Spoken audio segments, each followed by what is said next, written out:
En un momento vamos a abrir nuestra mesa de tertulia porque hay muchos asuntos tenemos que abordar que tienen que ver con la situación en Cataluña. Además lo vamos a hacer desde varios frentes porque hay mucho sobre lo que hablar. Por un lado está ese discurso del rey que ayer sorprendía a todos, un discurso además de carácter excepcional. Es la primera vez que el rey se dirige a los españoles.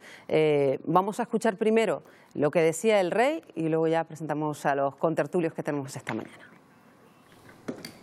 Todos hemos sido testigos de los hechos que se han ido produciendo en Cataluña, con la pretensión final de la Generalitat de que sea proclamada ilegalmente la independencia de Cataluña. Hoy la sociedad catalana está fracturada y enfrentada. Esas autoridades han menospreciado los afectos y los sentimientos de solidaridad que han unido y unirán al conjunto de los españoles. Han pretendido quebrar la unidad de España y la soberanía nacional, que es el derecho de todos los españoles a decidir democráticamente su vida en común. Y al conjunto de los españoles que viven con desasosiego y tristeza estos acontecimientos, les transmito un mensaje de tranquilidad, de confianza y también de esperanza. Son momentos difíciles, pero los superaremos. Para subrayar una vez más el firme compromiso de la Corona con la Constitución y con la democracia, mi entrega al entendimiento y a la concordia de los españoles y mi compromiso como rey con la unidad y la permanencia de España. Evidentemente, es el primer asunto que vamos a abordar esta mañana con Francisco Pomares. ¿Qué tal, Paco? Muy buenos días. Hola, muy buenos días. Con nosotros Miguel Ángel Rodríguez. Buenos días. Es el asunto que manda por la excepcionalidad del mensaje por el momento en el que se ha lanzado. Lo primero que les decimos, ¿qué opinan sobre todo del contenido del mensaje que dio ayer Felipe VI? Hombre, yo creo que es el discurso que el rey tenía que hacer. Quizá podemos discutir si ha tardado demasiado en hacerlo o si lo ha hecho en el momento procesal adecuado. Yo creo que sí, yo creo que este era el momento. Además, el rey no debe hablar con precipitación. Sus discursos, que son discursos preparados por el Gobierno, es una cosa que conviene que recordemos, tienen un carácter básicamente institucional y lo que se ha planteado en este caso concreto es un mensaje, yo creo que certero y que estábamos esperando el conjunto de los españoles, de respeto de la legalidad, de defensa del mandato constitucional, del marco constitucional y de voluntad de entendimiento entre todos los españoles. Son los elementos fundamentales que tienen que, de alguna manera, dirigir la política que haya que hacer para resolver el contencioso que se ha abierto con Cataluña, y está bien que el jefe del Estado lo haya dicho con esa rotundidad, entre otras cosas porque ayuda a que se tenga una interpretación correcta de lo que está ocurriendo en Cataluña y lo que está ocurriendo en España fuera de España. Ha sido un buen contrapunto a la utilización, desde mi punto de vista tendenciosa, de las imágenes que se produjeron el domingo en Cataluña por parte de algunos medios de comunicación. Y está clara que la respuesta que se ha producido en los medios internacionales, en el Times, en el Washington Post, en los grandes periódicos del planeta, ha variado en relación con la idea que se tenía por los sucesos del domingo gracias a la intervención del monarca. De todas formas, tanto Financial Times como Le Monde o New York Times ya publicaron editoriales antes de este discurso, un poco plantándole cara un poco al proceso independentista de Puigdemont. Al margen del fondo, del contenido del mensaje del rey, yo creo sinceramente que la figura del rey en estos momentos no está, a mi parecer, para entrar en un debate político de esta envergadura.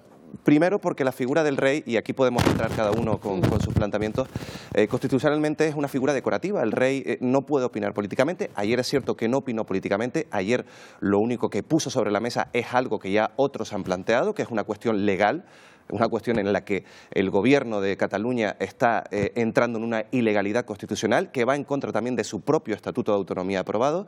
Pero bueno, yo tengo la sensación de que el rey ayer asumió ciertas actitudes que debemos reclamarles al presidente del Gobierno. Claro, porque dices que no opinó políticamente, pero sí dijo actitud inadmisible y desleal, calificó de irresponsabilidad la actitud tomada por los dirigentes catalanes, habló de conducta irresponsable, que ha pretendido socavar la convivencia. Es que esas palabras yo tengo la sensación, yo tengo la sensación de que esas palabras les corresponden más a un presidente del Gobierno que a un jefe del Estado como está estipulado en nuestra Constitución española. Esa es mi opinión. Al margen del fondo, al margen de que estés de acuerdo o no estés de acuerdo en las palabras del rey. Creo que ayer tomó la palabra que debería haber tomado más contundentemente el gobierno de Rajoy, a no ser que, como bien decía Paco, y eso lo sabemos todos, estos discursos pasan antes por presencia del gobierno, pasan antes por el Estado, o sea, por la cuestión del Estado, a no ser que el gobierno de Rajoy haya visto necesario que salga el rey a decir esto para aplicar otro tipo de medidas dentro de varios días. Yo sé que los reyes en los países democráticos tienen un papel decorativo, relativamente residual. No, yo no creo que sea decorativo en absoluto. Si hubiera sido decorativo el papel del rey Juan Carlos el 23 de febrero... Podemos entrar en ese debate también. Discutiendo una cosa distinta que de la situación en Cataluña. No. La Constitución establece un papel para el rey, que es el papel de jefatura del Estado y de garante del cumplimiento de la Constitución. En la segunda crisis más importante que se produce en la historia de la democracia española, y yo lo de la segunda crisis lo pondría te veremos, porque creo que esta es más importante que lo que ocurrió el 23 de febrero. El 23 de febrero fue una asonada o golpista planteada por un grupo, y aquí estamos hablando de una auténtica rebelión por parte de centenares de miles de personas en un territorio, alimentadas desde las instituciones públicas. Ante una crisis constitucional de esta envergadura, que no escucháramos las palabras del jefe del Estado me parece algo asombroso, y creo que han sido absolutamente medidas. Todo el mundo puede interpretar la parte, digamos, más dura de su discurso, en la que se habla efectivamente de deslealtad constitucional por parte de la Generalitat y el Gobierno, pero yo me quedo también con la voluntad de entendimiento y concordia entre los españoles, que creo que es lo que tiene que reflejar el jefe del Estado. De todas maneras, algo hay que empezar a hacer. No se puede plantear que esta situación se mantenga de manera permanente. Estamos a punto de que se produzca una declaración unilateral de independencia, ¿no? Y algo habrá que contestar a esa ilegalidad manifiesta por parte de los poderes catalanes. En eso estamos de acuerdo, pero en lo que no creo que estemos de acuerdo, Paco, es que esa contestación tenga que venir del rey. Yo creo que las estructuras del Estado son lo suficientemente maduras, están enraizadas, están establecidas en este país. No tiene nada que ver la situación actual con la que pasaban en 1981, en la que todavía había ciertas reticencias en muchos sectores de este país a aceptar las estructuras democráticas, pero lo cierto es que ahora estamos en el año 2017 con unas estructuras del Estado, a mi parecer, más maduras y que son lo suficientemente maduras en ese sentido, valga la redundancia, para actuar ante el conflicto catalán. Esa respuesta no puede llegar de un discurso del rey. Esa respuesta tiene que llegar del Gobierno, del Parlamento, del Senado en España, incluso del Parlamento catalán. Porque el Parlamento catalán está estipulado en el Estatuto que es representativo también de este Estado y de la Constitución española. Miguel Ángel, si el rey no interviene en un momento como este, entonces nos sobra. Claro, es precisamente el momento en el que tiene que intervenir. Estamos ante la mayor crisis institucional de la historia de la democracia española. Si el rey no dice cuál es la posición del Estado, ¿para qué está? Pero es que el rey no tiene que decir cuál es la posición del Estado. La posición del Estado la tiene que decir el Estado. Eso es una confusión. ¿Y sabes por qué es una confusión? Porque estamos acostumbrados a que eso no ocurra. Pero la Constitución establece perfectamente cuáles son las funciones y competencias del rey. Y una de ellas es preservar la Constitución. Claro que tiene que intervenir. Claro que es necesario que intervenga. Si no interviene, ¿para qué sirve? Mira, ¿para ir a la fiesta y a los saraos? Es que no tiene sentido. Pero eso es otra discusión, Paco. Esa es otra discusión que podemos entrar en otro debate. La Constitución lo define. Si el rey no puede decir absolutamente nada contrario al Estado o a lo que salga del Parlamento. El rey ayer podía haber dicho cualquier locura. No podía haber dicho cualquier locura. No entiendo lo que quieres decir. No, lo que quiero decir es que el discurso del rey está sometido al control del Estado y del Parlamento. O sea, por lo tanto, en estas circunstancias, yo defiendo que las estructuras del Estado son lo suficientemente maduras como para tener que actuar a raíz de un discurso del rey. Es que la estructura fundamental del Estado es su jefe, y el jefe de Estado es el monarca. Yo creo que no hemos entendido entonces cuál es el papel del rey en la Constitución. Es precisamente es precisamente intervenir cuando se producen crisis constitucionales, crisis entre instituciones. Esto no es una crisis constitucional, es la mayor a la que nos hemos enfrentado jamás en la historia reciente de España. Pero, Paco, si no interviene el rey ahora, ¿cuándo interviene? Pero yo creo, Paco, que estamos de acuerdo en que esta crisis institucional no la tiene que resolver el rey. En eso estamos de acuerdo. Yo creo que debes leerte la ¿Estamos de acuerdo, sí o no? Que no te la sabes, sí, pero ¿estamos de acuerdo en que esto no lo tiene que resolver el rey? El rey tiene que posicionarse. Y además el conjunto de los españoles te estoy haciendo una pregunta, Paco. ¿Estamos de acuerdo en que esto lo tiene que resolver sí o no el rey. Pero ¿cómo va a resolver una Claro. persona esta situación? Perfecto. Lo que tiene que hacer es Claro, manifestar Paco, cuál es pero su posición. en eso estamos Miguel hablando. Ángel, lo que tiene que manifestar es cuál es su posición y cuál es la posición del Estado. Pero Y es lo ha que la dicho con posición toda del claridad. rey, la posición del rey emana del Estado y lo que sale de la Cámara Parlamentaria. Por lo ¿Pero de tanto, qué Cámara Parlamentaria? La Cámara Parlamentaria no le dice al rey lo que tiene que hacer, se lo dice el Gobierno. Y en cada momento, el Gobierno que gobierna. En este momento gobierna el Gobierno del Efectivamente, Partido Paco, Popular. pero si estamos de Escúchame, acuerdo en el fondo, los Paco. discursos del rey los escribe la Casa Real. Son pasados a Presidencia del Gobierno. En Presidencia del Gobierno son visados. ¿Aceptan o no? Normalmente no se introducen condicionamientos al discurso del rey, porque quien trabaja en Presidencia en la Casa Real sabe perfectamente qué posiciones tiene que mantener. Normalmente no se introducen. En la historia de los discursos reales, y hay textos publicados sobre esto, han sido mínimas las acotaciones que se han producido en los discursos reales. El discurso del rey ayer fue un discurso que expresaba la posición del jefe del Estado y que la expresaba de una manera autónoma, coincidiendo pero Paco, con lo que es la posición del Gobierno. estás llevando la discusión a otro campo que no quiero llevarla. Yo te estoy diciendo que en el fondo, al margen de cuestionar el fondo o no de lo que dijo ayer el rey, no es el papel del rey resolver el conflicto catalán. Y en eso, Paco, yo creo que estamos de acuerdo. Pero aunque si no lo lleve está resolviendo, está diciendo cuál es su posición. No, pero tú ¿sabes quién estás tiene que planteando en la resolver el mesa conflicto? que el rey ¿Sabes tiene quién tiene que resolver ejercer el conflicto catalán? Lo tienen que resolver los tribunales, porque se ha cometido una ilegalidad. Lo tienen que Pero resolver Paco, los tribunales. podemos El seguir Tribunal sacando cosas en las que estamos de acuerdo en la mesa, Paco. Yo solo estoy planteando que el rey no tiene que tomar el liderazgo para resolver Yo creo que ha quedado este claro. conflicto, ¿Tú crees que Paco. no debería de haber intervenido ayer? No, yo estoy Pues yo creo que diciendo, sí, yo estoy ya está. diciendo que la intervención de ayer a mí me da la sensación que es una intervención que le debemos exigir al presidente del gobierno. Pero bueno, el presidente del Gobierno, Miguel Ángel, perdona que les Sí, interrumpa sí, sí. este intercambio de opiniones, que ha quedado clarísimo cuál es su posición. El presidente del Gobierno habló perfectamente Sí. y dijo prácticamente lo mismo que dijo el rey. Aparte que el rey ha dicho además que abre la puerta de alguna manera a que se apliquen todas las herramientas del Estado. Enseguida podemos entrar a ver ¿a qué se refiere con esto? Si es el famoso 155 que todo el mundo dice que Claro. no se va. Un momentito, Sí, Miguel perdona, Ángel, Marta, porque sí. este debate lo hemos trasladado a las redes, evidentemente, porque entre otras cuestiones Antonio pues ha estado atento a ver qué es lo que le ha parecido a las personas que nos siguen este discurso, la oportunidad del rey interviniendo ayer. ¿Qué nos han dicho, Antonio? Hola Marta, pues hay mucho debate en nuestras redes sociales sobre este asunto. Los espectadores no se andan con medias tintas y hay dos posturas muy claras. Por un lado, quienes valoran muy positivamente el mensaje del rey, lo consideran clave, y por otro, en el otro extremo, quienes aseguran que echan en falta un tono más conciliador. Ya saben que les lanzábamos una pregunta muy sencilla, la vamos a ver en pantalla si es posible. ¿Qué le ha parecido a usted el mensaje del rey, el discurso que ofreció sobre la situación en Cataluña? Han podido respondernos, ahí lo tienen a través de nuestros perfiles de Facebook y de Twitter, y vamos a ver algunas de esas respuestas. Pues por ejemplo, Agoney, que nos cuenta un mensaje fácil de entender: España no se rompe, para eso está el gobierno y la corona, para impedirlo. Enrique, que nos dice una metedura de pata, un discurso del siglo pasado, en vez de ser conciliador ha sido beligerante con Cataluña. Sonia dice, es al primero que no habla de negociar, no se negocia la división de un país, no se negocia con golpistas. Guasi,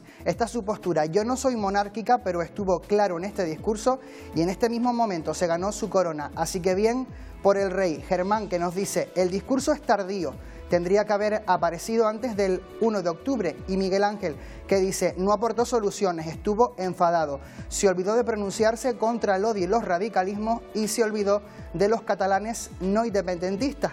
Ana María, que nos cuenta, el rey ha estado contundente y preciso. Manuel no ha dejado ni una sola duda sobre lo que está pasando, y algo incluso más importante, no habló de negociar porque no se puede negociar con delincuentes que se saltan la ley. Pueden seguir dejándonos sus comentarios y opiniones en nuestras redes sociales, pero más allá de ese debate en Facebook y Twitter, hoy es día de analizar no solo las palabras del rey, sino también cómo expresó esas palabras. Por eso nos vamos a fijar en el lenguaje no verbal, en el tuit de César Toledo, colaborador de Buenos Días Canarias, experto en análisis no verbal, que publicaba este tuit: el gesto más revelador, la primera vez que el rey usa el índice acusador para señalar a quienes hace responsables.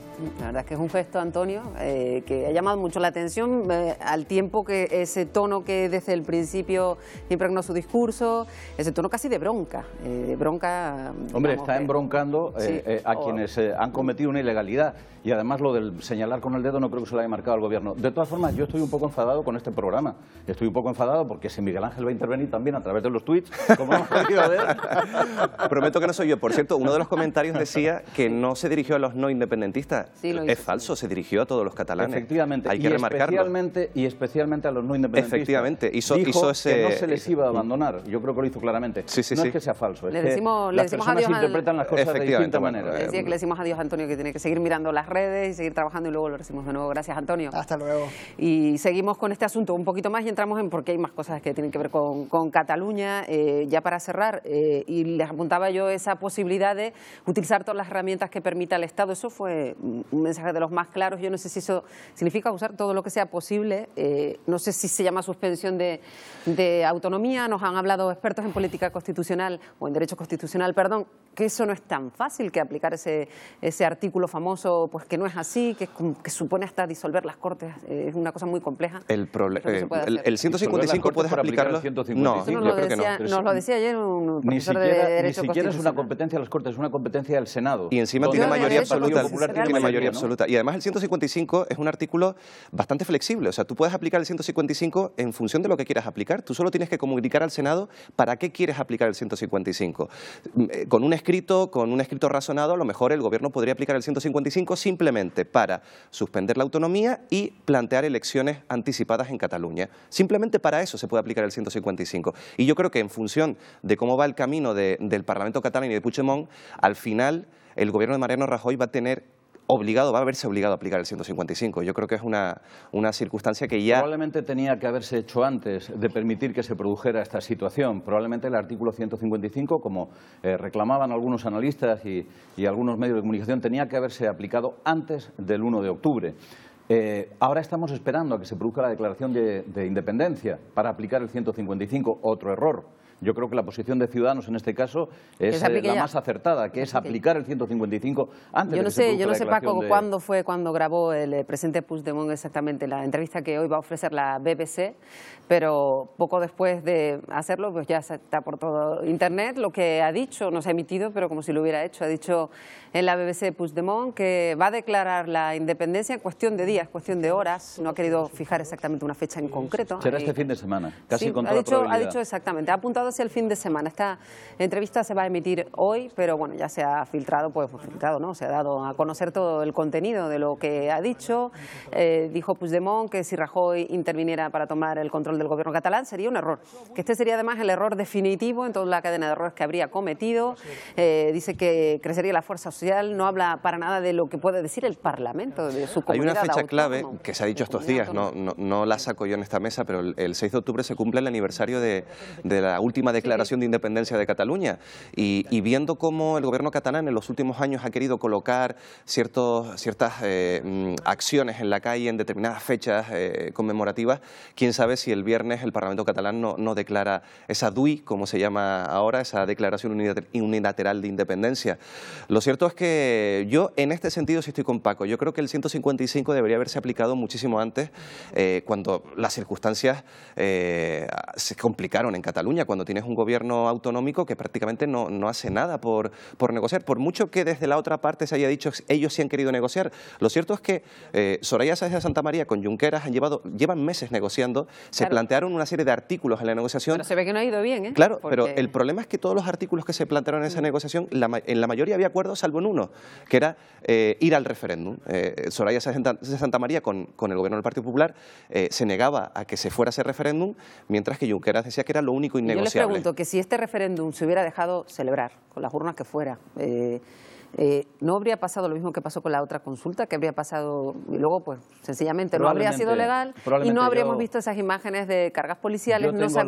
Yo tengo el convencimiento de que ha habido un error de inteligencia por parte, una gigantesca torpeza por parte del Gobierno de la Nación en la manera en que se han planteado las cosas. Si tú movilizas a 12.000 efectivos de la Guardia Pública, si tú mandas la fuerza pública a Cataluña, no puedes actuar de esta manera. Ellos, yo creo que confiaban en que los Mossos fueran los que realmente actuaran en primera línea y se quedaron completamente descontrolados. Mi impresión es que el Gobierno de la Nación, el Gobierno de Mariano Rajoy, ha hecho un ridículo espantoso con la cuestión del referéndum, porque prometió que no se iba a celebrar y efectivamente se celebró, en unas condiciones un tanto singulares, pero se celebró. Por eso es por lo que hay que plantearse que hay que cambiar los interlocutores, no solamente en Cataluña, también hay que cambiarlos por parte del Estado. Por eso probablemente después de que se celebren nuevas elecciones en Cataluña, como consecuencia de la aplicación del artículo 155, que yo creo que es evidente que no va a quedar otro remedio que aplicarlo, una vez que se celebren nuevas elecciones en Cataluña, también habrá que celebrar nuevas elecciones en España. Y mi recomendación personal, mi criterio, es que Mariano Rajoy no debería presentarse. Mi criterio es que quien se presente por el Partido Popular debe ser una persona distinta, que no esté quemada en este procedimiento, que no haya cometido errores en este procedimiento. Precisamente por eso se ha producido la petición del Partido Socialista de pedir la dimisión a la vicepresidenta Soraya Sáenz de Santamaría. ¿Por qué?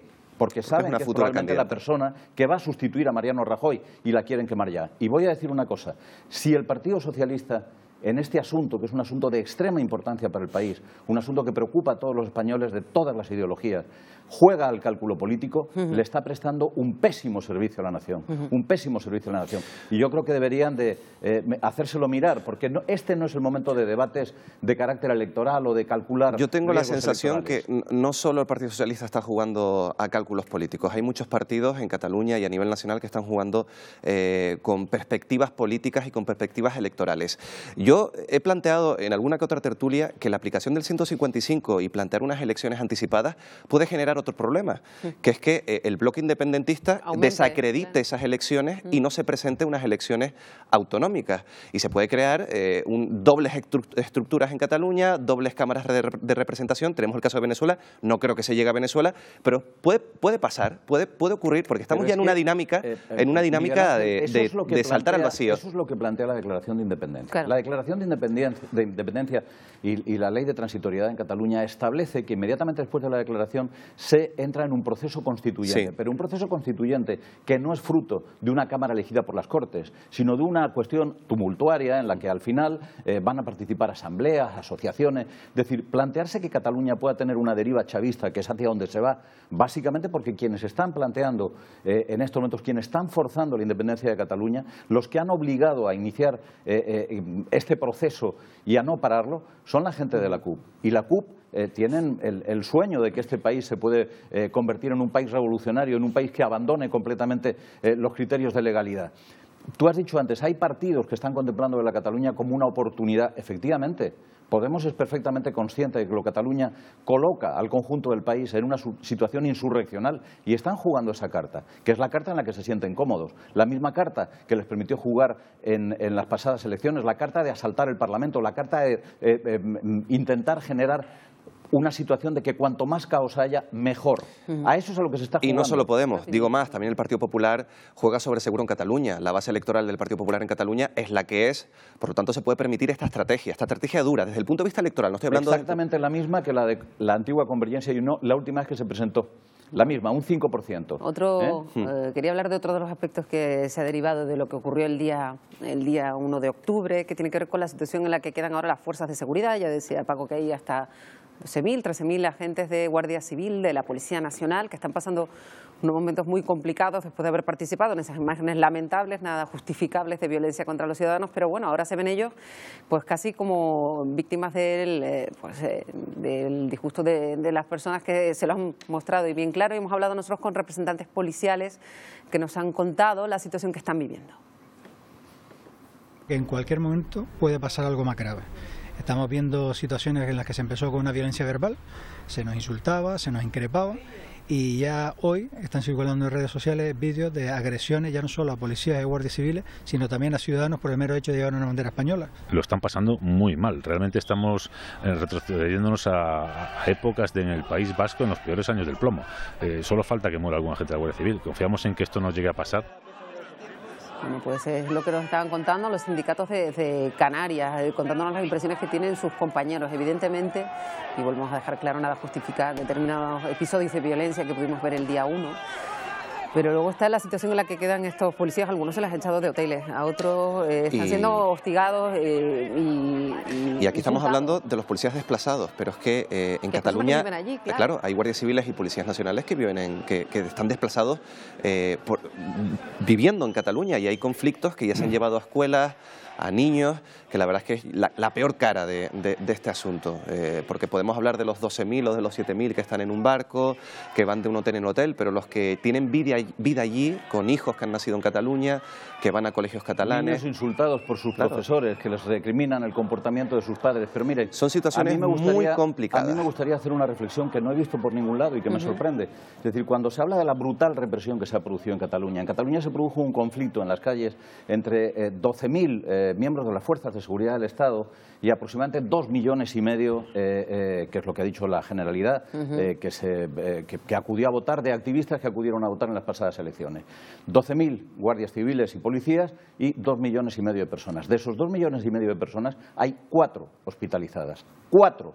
No hay 900 personas hospitalizadas, hay 4. Solamente 4 personas requirieron hospitalización y solamente 2 de ellas graves. Un señor anciano que tuvo un infarto de miocardio cuando se encontraba en un colegio, y una persona mayor, se dijo que había sido un niño, para exagerar un poco más, pero fue una persona mayor que recibió una bola de goma, en un ojo. Eso significa que la brutal represión que se ha producido en Cataluña es una represión que con 12.000 policías entrando en conflicto en las calles, con un montón de personas, ha provocado 4 heridos. Porque las otras personas que se presentan como heridos son básicamente personas que han tenido lipotimias, que han sufrido el impacto de los gases, que tienen contusiones, que tienen golpes, que tienen arañazos, a los que ha habido que dar un punto, pero a los que se ha atendido, a la inmensa mayoría, sin necesidad siquiera de desplazarse a los hospitales. De todas formas, yo creo que se ha montado una extraordinaria propaganda en torno a un comportamiento brutal por parte de las fuerzas policiales. Miren, las fuerzas policiales no pueden disolver una manifestación más que de la manera en que se ha hecho. No era posible hacerlo de otra manera. Solamente han intervenido en aquellas ocasiones en que se han visto rodeados. Hemos visto las imágenes de manifestantes tirándoles vallas, tirándoles piedras, escupiéndoles. ¿Ustedes me quieren decir cuál es el comportamiento de una policía agredida en ese tipo de situación? Lo que está claro es que la intervención fue chapucera y sí se podía haber intervenido de otra manera. El viernes, horas antes, efectivamente. No la intervención por parte de la policía, sino el dispositivo planteado por el gobierno en relación con la intervención de la policía. Y que llevó a la policía a actuar de aquella manera, porque lo hemos hablado, se ha hablado muchas veces, se podía haber intervenido desde el viernes, los colegios, también el problema de los Mossos de Escuadra, que los Mossos de Escuadra al final no cumplieron a rajatabla las órdenes judiciales. Ha habido una serie de... No es que no las cumplieron a rajatabla, es que no las cumplieron en absoluto. Me gustaría recordar que esta mañana el jefe de los Mossos, el señor Trapero, la Audiencia Nacional de Madrid ha iniciado su procesamiento por sedición. Yo creo que es muy significativo de en qué situación estamos. Los Mossos de Escuadra tuvieron un comportamiento sedicioso, que además es comprensible, fíjense lo que le digo, porque en el ambiente en el que se vive en Cataluña es muy complicado mantener una posición diferente. Lo que es asombroso es que el Gobierno de la Nación no se diera cuenta de que eso era lo que iba a ocurrir. Miren, y no se trata solamente de lo que están pasando los policías. Se trata de que una persona como Isabel Coixet, una directora de cine que ha manifestado que no está a favor del referéndum, está siendo insultada cada vez que sale a pasear por las calles. Se trata de que alguien como Joan Manuel Serrat, un ejemplo de lo que es un comportamiento democrático, una persona a la que quiere todo el mundo en España y en Cataluña, un tipo que se enfrentó al franquismo en la época en que el Barça le regalaba medallas de oro al caudillo. Joan Manuel Serrat está siendo tildado sistemáticamente de fascista. Son cosas que hay que hacérselas mirar un poco. Esa es una de las consecuencias y de las malas consecuencias del diálogo y del conflicto social en Cataluña. Que los extremos, ¿pero qué diálogo? ¿Qué diálogo es llamar fascistas a la gente? Que los extremos, Paco, déjame acabar, que los extremos están silenciando a la amplia mayoría intermedia, a la amplia mayoría de grises. Hay miedo, hay mucho miedo. Eso, hay personas que están guardándose su opinión en los ámbitos familiares y lo dicen luego cuando tienen ocasión. Y eso es un problema porque a raíz del silencio de una amplia mayoría en este mundo y en este continente, en Europa, han pasado muchas cosas a lo largo del siglo XX que no vamos a recordar, que vienen muchos de ese silencio ciudadano. Y no están saliendo, o no se les está... Es verdad que Isabel Coixet hacía público esa situación tan desagradable que vivió, lo hacía mediante un artículo que se ha repartido por las redes.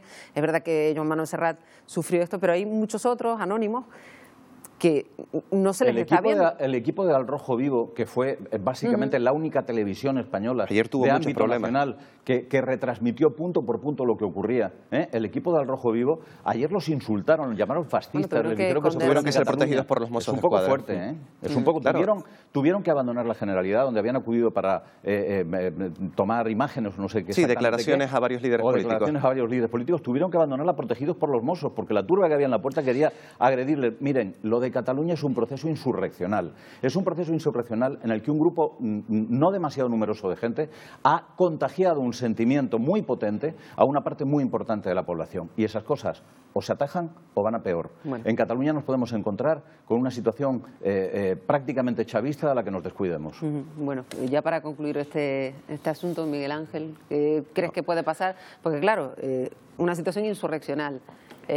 Podemos encontrarnos con un problema gravísimo en tanto en cuanto se pueda declarar la famosa... Yo planteaba aquí una opción de política ficción, y es que Puigdemont declare, o el Parlamento catalán declare la independencia, que se aplique el 155 para adelantar elecciones y nos encontremos con otro conflicto, que es que el bloque independentista no reconozca esas elecciones. Por lo tanto, estamos frente a otro problema. ¿Qué puede pasar? Que nos encontremos con un Parlamento catalán que esté representado de manera razonablemente diferente a la realidad catalana, y que por otro lado surjan otro tipo de estructuras políticas, en este caso la ley de transitoriedad también lo dejaba claro, paralelas al orden constitucional, y estamos con otro conflicto que se sigue alargando. Bueno. Yo espero que esto no pase, yo espero que ese silencio central entre los extremos consiga por lo menos presionar a los extremos y se hable y se solucione este problema. Bueno, porque al final dejar esto en manos de líderes políticos que han llevado a esta situación es dejarlo en una situación muy complicada.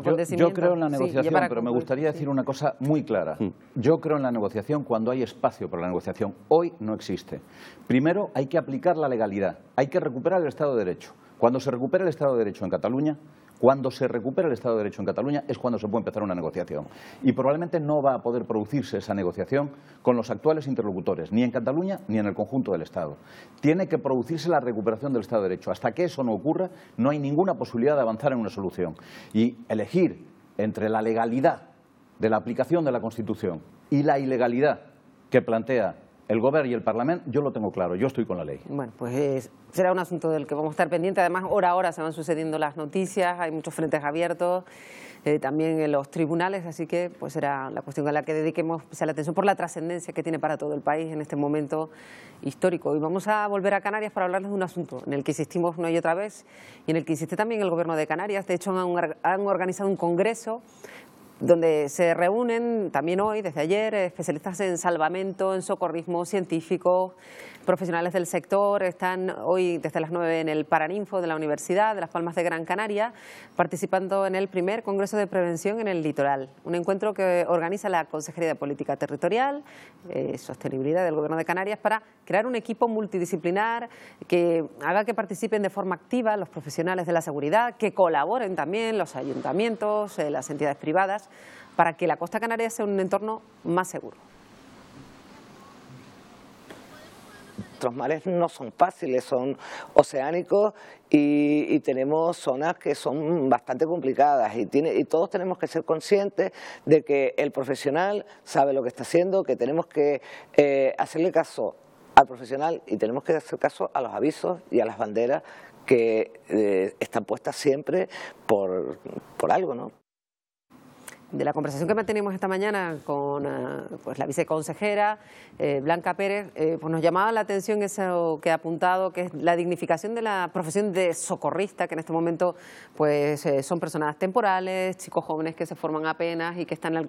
ellos quieren, y en ese sentido trabaja el decreto del Gobierno de Canarias, que sean profesionales con una formación y sobre todo con continuidad en el tiempo. Sí, con una formación estándar de un municipio a otro, por ejemplo. Claro, que no haya diferencias, que no haya diferencias tampoco a la hora de que cuando llegue a octubre ya se queden sin vigilancia. Y sobre todo porque dotaría de algo más de autoridad frente a los bañistas, porque uno de los problemas es no se hace caso a las banderas rojas, no se hace caso a los socorristas, en muchos casos mandan al quinto pino del socorrista cuando les dice que salgan del agua. Sí. No, por ser finos, efectivamente, por ser finos. Yo creo que eso dignificaría un poquito más la labor que realizan, unificaría también los criterios en toda Canarias y por lo menos se manda un mensaje al bañista que es una autoridad en la costa y en la playa. Paco, además, la viceconsejera, que habría que dotar de ficha financiera, como queramos llamarlo, que haya dinero para este decreto, para que por lo pronto los socorristas tengan pues un yo trabajo. creo que todos los problemas que se producen siempre tienen dos respuestas. La de los políticos hace falta ficha financiera. La de los sindicatos hay que dignificar y mejorar las condiciones de trabajo.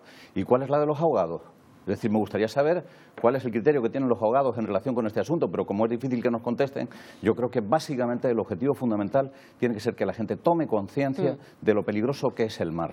Y que en ese sentido todo lo que se pueda hacer, dignificando, mejorando la ficha financiera, por todos los procedimientos que se quiera, tiene que estar destinado a evitar que se siga ahogando tanta gente en las islas. Es una cosa realmente inexplicable que en las islas se ahoguen más gente que la que muere en accidentes de circulación. La verdad es que es cuestionable y sobre todo que la mayoría de esos ahogados ocurran en zonas donde haya bandera roja. El tema de la educación es importante. Mira, en Islandia, un caso curioso, realizan los jóvenes una prueba de natación para graduarse.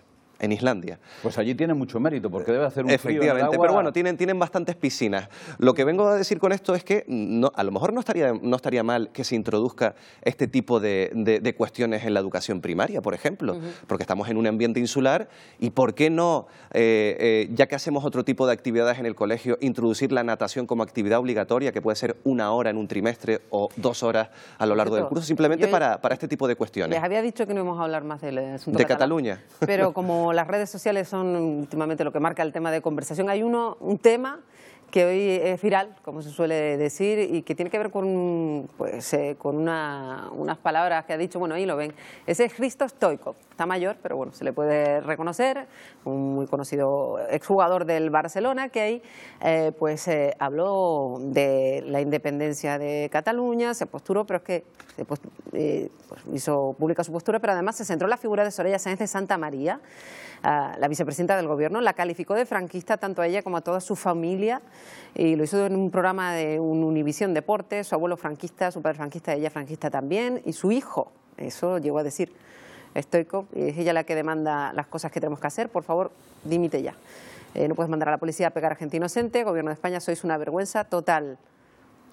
Eso es lo que decía Hristo Stoichkov, y hoy, pues evidentemente está haciendo noticia con muchísimas reacciones, algunas a favor y otras en contra. Y ya la vicepresidenta ha anunciado acciones legales que va a presentar en el día de hoy. Ahí ven, pues hasta con bandera en el brazo, Paco. Ya te había dicho que no íbamos a hablar. Yo creo que uno de los problemas de las redes sociales es que dan cabida absolutamente a todo. Claro, pero de repente este asunto se convierte en el tema que está... Sí, pues es una vergüenza, porque en realidad esto no aporta nada a entender cuál es el problema en Cataluña. Absolutamente nada. Un señor que sale, graba un vídeo y dice lo que se le antoja y lo que se le ocurre. No es un delito lo que ha dicho, a pesar de que la señora Sáenz de Santa María pueda creerlo. Yo puedo opinar y justificar que alguien sea franquista, entre otras cosas, porque decir de alguien que es franquista no es un delito. En este país no hay ninguna ley que establezca que los franquistas, que decirle a alguien que es franquista es delito. Pero sí hay una cosa que me llama increíblemente la atención, que es que este señor formaba parte de un equipo de fútbol que, insisto, en 2 ocasiones le entregó la medalla de oro al caudillo. Es el único equipo de España que le entregó 2 veces la medalla de oro al caudillo. Bueno, para quitarle hierro al asunto de Stoichkov, esas declaraciones con esa imagen yo creo que están más cerca de las imitaciones que hace un programa de humor como Polonia en la TV3 catalana que del propio Stoichkov de verdad. O sea que imagínate al nivel en el que estamos encontrándonos ciertas declaraciones. Comentar porque, desde luego, dicen que no hay mayor fe que la del converso, que ese es otro dato a analizar. Hay personas que probablemente necesitan demostrar su catalanidad de alguna manera y probablemente este señor lo ha hecho, ¿no? Con bandera y todo. Vamos a despedirlos ya. Gracias por estar con nosotros, Miguel Ángel Rodríguez, Paco Pomares, un placer como siempre.